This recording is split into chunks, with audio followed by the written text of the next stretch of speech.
Well, good morning, Brutal Planet listeners. This is Joey here. The metal band Once Human is going to be releasing their third album, Scar Weaver, on Friday, February 11th. And this afternoon, I have the privilege of interviewing Logan Mader. Logan, thank you for joining us. How you doing, man? Thanks for having me. Yeah. So how hard has it been on the band the last 2 years? It's just been chaotic. How have you guys been surviving? Well, we adapt and overcome, like most people, I guess. Roll with the punches. It was a setback for us to go through the end of the world. So yeah, and it's been a long time since we put a record out. Like it's now coming up on 5 years. So yeah, very long, way too long to not put music out. We put a single out, but first reason it was like Lauren, our singer, she joined Camelot for a world tour because she did a couple songs on their album as a guest vocalist, and they were singles, and they invited her to go on tour with them, and that was a really cool opportunity for her. So she did that, and we waited, put Once Human on hold while she did that. That was before pandemic, and then I went to, that was winding down, and I started doing the Machine Head Burn My Eyes 25th anniversary tour and the pre-production for that. So that was a very cool opportunity for me, and an important kind of milestone, emotional type thing in my life. It was, it was really important. So obviously Once Human had to wait again for that to finish, which got cut short. We did 2019, end of 2019, Europe, UK, and then we did North America, beginning of 2020, January and February, up until February 22nd, like 3 years anniversary today or tomorrow. And then a week later, the whole world stopped and the music industry was hit really hard. Obviously, what is a musician to do at that point when you're in the business of filling up a room and all of a sudden you're not allowed to fill up a room? Yeah. It really sucked. So for us, I'm the producer for Once Human and the mixer and the recording guy. So, and my studio setup is at home, so we could still work and be creative. It's just like we were planning to put a record out in 2020, like right after Machine Head stuff finished. It was going to be like time for Once Human 2020. But when everything happened, we just decided we need to wait. And our record label wanted to wait. We didn't want to put a record out into the vacuum of nothingness where we're not allowed to go tour to support it. It's important for a band like us to be on tour when our record comes out. Right. Just traditionally the way to do it. And I believe, the best way to grow new fans and to connect with your fans is to do live performances. It's by far the best way to, and in these days, like far as financial, that's where you make your money too. That's really the main, work with merch and ticket sales. And you mean you don't make money off of Spotify? Yeah, tons. So if this record was supposed to be ready in 2020, did that mean like you've just been sitting on it, or did that mean you guys have gone back over it the last couple of years and tweak things? Well, no. We work good with deadlines, and the deadline got pushed back and back and back and back. So we were like, oh, we got time. We didn't feel like pressure's on. Okay, this has got to be done. And normally that's how we work. I like having deadlines in life in general and everything that I do. Lauren does too. And she's writing all her lyrics and her top lines, and she's a perfectionist. So it gave us this luxury time to try stuff and rewrite and perfect, many times, which was, really, in the end, it took a long time to get the vocals done with her, like, because she would do a whole thing and I would like produce it and stack it up and edit and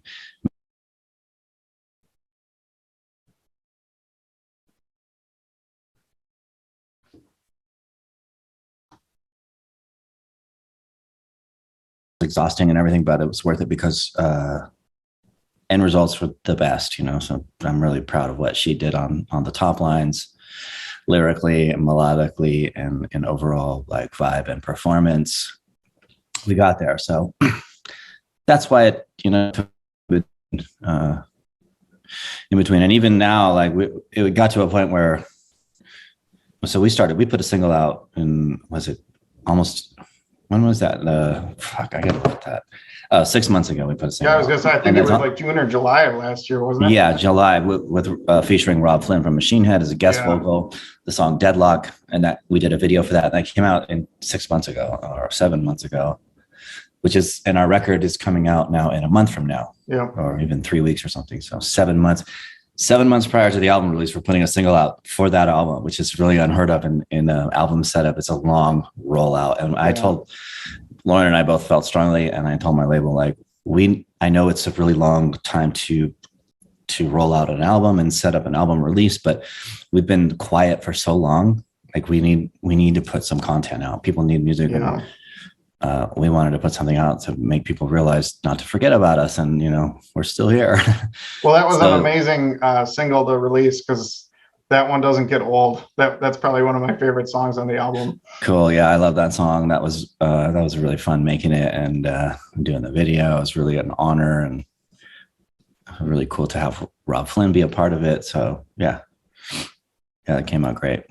So your album is called Scar Weaver. How did you guys come up with that name? And maybe share a little bit about the cover art and stuff before we start getting into some songs. Well, actually the name stuck. It came from Lauren was working on a track, and she was kind of just having a momentary block on where to go with the song lyrically or whatever. And she asked Damien, our bass player, give me some song titles or something. Give me something. And he said, Scar Weaver. And he was like, I don't know what it means. It sounds cool. And she's like, I like that. That sounds really cool. And wrote the song Scar Weaver about it. As far as like what exactly that means, you probably have to talk to Lauren about it. I don't know what it means exactly, but I like the way it sounds. And then the album cover, again, we used Seth Cyril Anton, the artist from Greece. He's also the lead singer for Septic Flesh, which is a great band. I don't know if you know the band Septic Flesh. I've worked with them before. I mixed one of their records. Okay. Really cool death metal with orchestral vibe, epic, dark death metal. Anyway, he's an amazing artist, and he's done our first 2 album covers, and he did this one. We went back and forth on a bunch of different things and ended up with this, and wanted something that had an image of Lauren on it, wanted something iconic and something a little different than what we had done before, something that didn't look exactly like typical, this is a metal record kind of thing. Right. Yeah, it's like got the strong woman vibe. Yeah, I was gonna say she's getting pretty into fitness or something, isn't she? And you have been as well. Yeah, we've both been into fitness for many, many years. Yeah. So if you two were to arm wrestle, who would win? Her strength is in her lower body. She's got really strong legs. Yeah, no. Does she take vocal lessons and stuff? Is that something regular that she does, or is she has? See, that's one thing. I think that touring with Camelot really helped her expand her vocal abilities and start singing clean, and also get in the habit of like doing the warm-ups. And then she also took some training lessons from Melissa Cross, who was really great, a vocal coach. And that was really helpful for Lauren to learn some techniques and some new type of exercises and things to help maintain stamina, longevity, and to sing correctly, like sing in a way and scream in a way that is sustainable and not gonna blow your voice up. And really, well, it blows my mind how some of these vocalists can switch between this beautiful angelic singing voice and then this like demonic growl, and not blow their voice out. It just it's amazing. I think that's a difficult thing to pull off. To shift gears like that, so drastically in the spectrum. And I think Melissa Cross helped Lauren learn how to do that, to shift from those two drastic extremes. Lauren's one of the best aggressive vocalists I've ever heard, period. Nice. Yeah. It just blows my mind that the sound that can come out of this woman, it's amazing. Yeah. So I wanted to ask you, I normally try to avoid some of the, singles that have been out and stuff like that, get into a little bit more deeper tracks or something that hasn't been released. Do you mind if I just ask you about a few songs on the album? Yeah. Okay. So the first one is actually, it was released as a single October 1st of last year, Only in Death. I did see in the press release or whatever that Lauren said it was her most personal song on the album, and then there was no explanation as to why.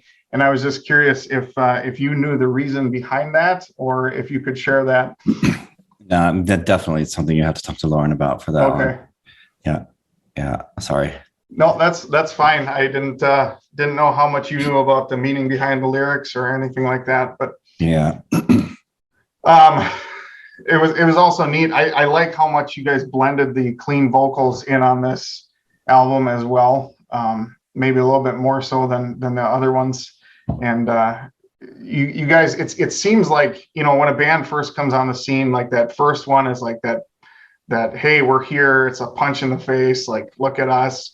And then your second one, if you can survive that, then you try to find that mature sound of where you're going to carry the band. And I feel like you guys really did that on this album. This is my favorite Once Human album. It just seems like you guys really blossomed and found your sound on this one. So it was kind of neat hearing all the cleans and the intense vocals and the different music that you guys kind of flirted with and stuff on this one. So yeah, I would agree with that. I really think Lauren shines on this one too. You're again, it's like just in through her experience over these last several years, and her efforts have resulted in the fact that she has like a really wide range of vocal characteristics that she can pull off really believably too. Like with this half dirty, half clean, melodic, powerful melodic, like almost rock like voice that she didn't do before. She just discovered it and like, I can do that, so that appears on there. And then the clean stuff is a little more apparent and it's performed with more power and confidence than it was prior to that. She didn't want to never sang clean before we worked together. Really? Yeah, she wasn't even really a singer. I told her, I think you need to be a front person and be a singer. I know, like, can you do anything? Can you scream? Can you sing? And she's like, I felt that she could sing, because she could. Yeah. She just needed to develop a bit. Sure. She had a good pitch reference and, decent character in her natural voice. So, but she had screaming, always from her youth and from,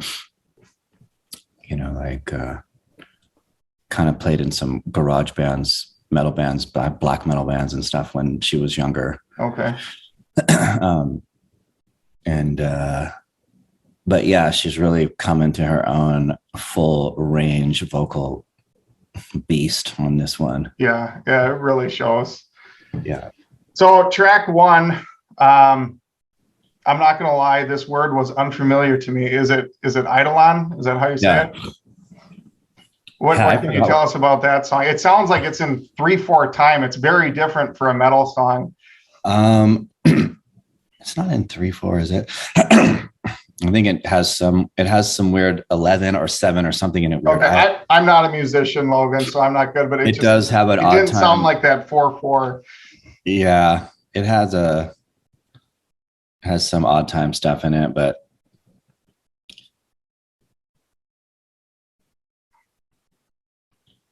again, it's like, so as far as like the lyrics and stuff, you really got to talk to Lauren. I can get you an interview with Lauren if you want. Sorry to let you down on that, no, that's fine. And I should know, I've sat there and recorded it and edited every word on the album, but I'm just more like in the zone of what does it sound like. And well, we can just focus on the music if you just want to talk about each song music. Yeah, talk about whatever, man. Yeah, so I really like that song. It starts the album out just especially with that different time signature. It just kind of caught me off guard. It was really, really neat intro to the album. Bottom Feeder did you write are you writing the music to a lot of this stuff, or is that mostly Max or? Well, on the first two albums, yeah, I had a lot more on the music writing involvement, and Lauren did too. Okay. And then what happened on this album is I came home from tour with Machine Head, and Max Karen, our guitar player, guitar player, he went on a binge and he wrote 10 amazing songs that were done.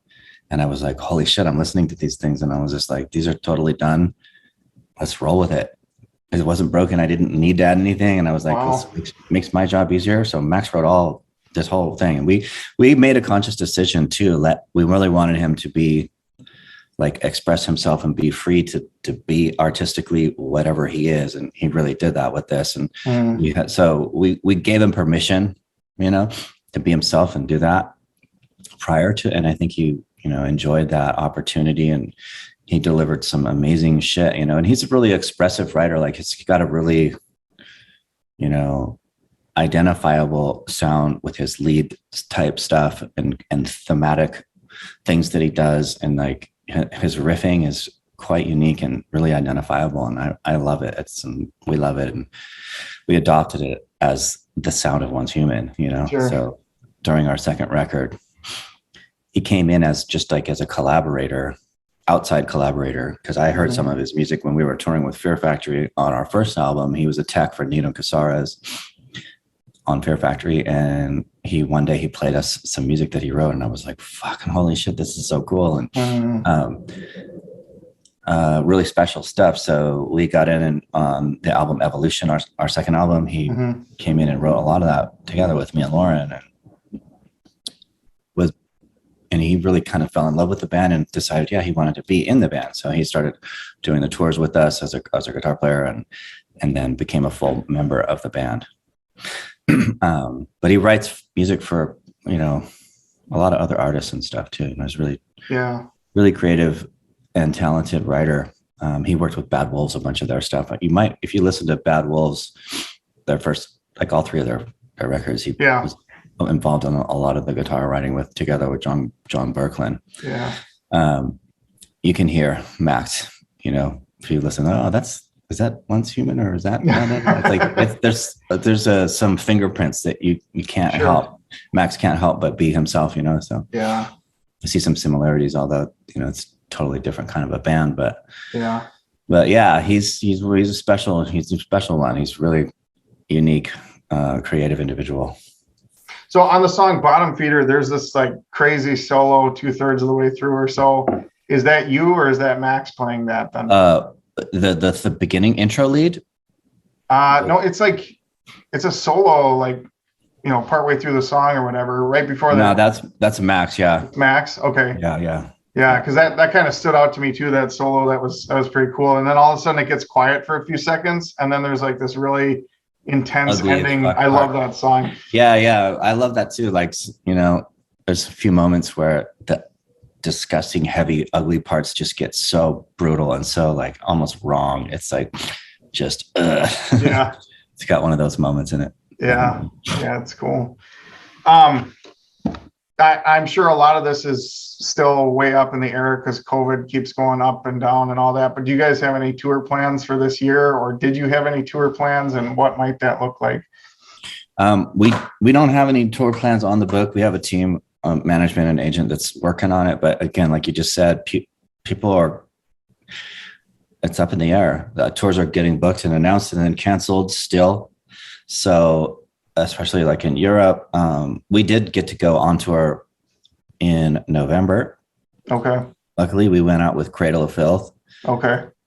In the USA, and that was awesome. It felt really good to be back on the road and playing every night. Crowd response was really great for us, and it was amazing. And beyond that, stay tuned. I mean, I don't have anything booked, but I'm confident that something will come up. And it's just been crazy, especially this last week. We've had here in Minnesota, I'm in the Twin Cities, and there's just been tours canceling, and then there's shows changing from here to Wisconsin, and it's just like, what is going on? But I mean, we're just itching to get back to normalcy and getting to shows again. So yeah, we all are, man.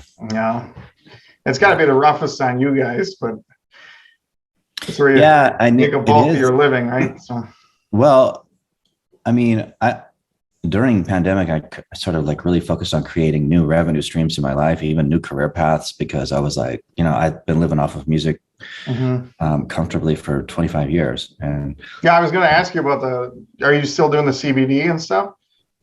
Well, I'm a freelance music producer and mixer, and I have a studio, and I do a lot of the bulk of my work is in doing that. I've worked with a bunch of bands, and I still do that, but in 2020 and in 2021, it slowed down quite a bit. So I got in cannabis industry. I got my feet in a couple of different things, and it's pretty cool. I like it. So I started doing, it's weird. It's almost like a financial institution banking type thing. I started doing credit card payment processing for weed shops, for dispensaries. So this is like a corporate type job, but not really, because of just helping people sell weed. Sure. So it's kind of like cool people that I get to work with. I was really reluctant to even try to do that. And I don't do it that much. I do it as a side, a part-time thing. Yeah. I still do it a little bit, but it led me doing that and being in that circle of the cannabis industry, which is a really booming industry and a great, cool, creative space. And it has potential, so much growth potential, and it's new, I love it. And I back what the plant can do for people on a medicinal spectrum, as well as, for recreational or whatever, I think it's a good thing. And so that led me into, I got a little bit of skin in the game in this vertical license in California, where I'm a small participant in a thing called Cali Care Group, which is a long-standing home delivery retail cannabis thing. And they do also cultivation and manufacturing. Been around for 11 years. And a friend of mine, Joe Reed, he owns it. And then I just recently became the West Coast brand ambassador for 22 Red, which is a cannabis brand and a lifestyle brand that's founded by Shavo Odagian from System of a Down. Okay. Have you heard of 22 Red? I think I saw something about it on a news thing. We're not in Minnesota, but it's a really cool brand that Shavo created, and he started it 3 years ago, and it's well established in California. Then it went into Arizona and it's doing well. Now it's in Nevada, and I live in Nevada, so okay. Yeah, this is cool. This is like a big level up for me in the cannabis industry. So and there's so I do a lot of shit. I do like promos and pop-ups, and I do marketing stuff, and I do like a bud tender training sessions. Okay.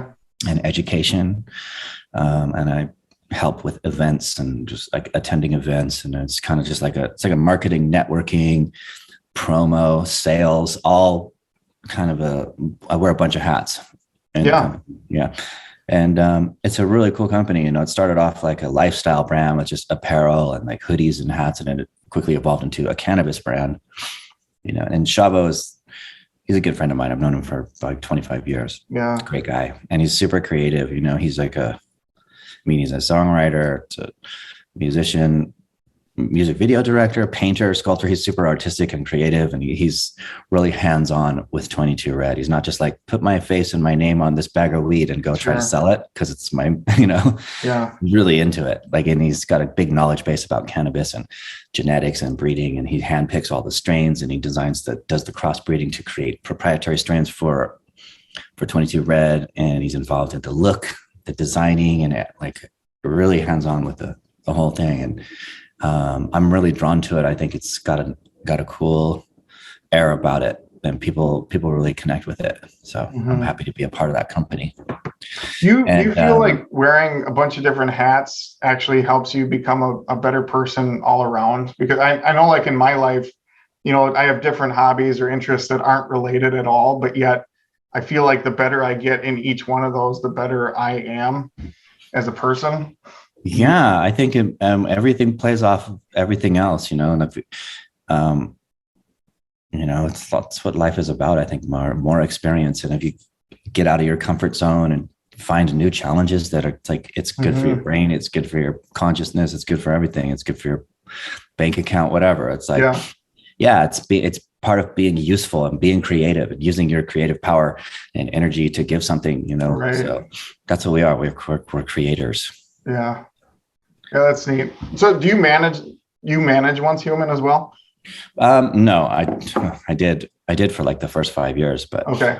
We got in with Oracle Management. Okay. About a year ago, and that's Des Fafara from Double Driver. Yeah, he's our manager, and his wife Anastasia. Okay. Yeah, he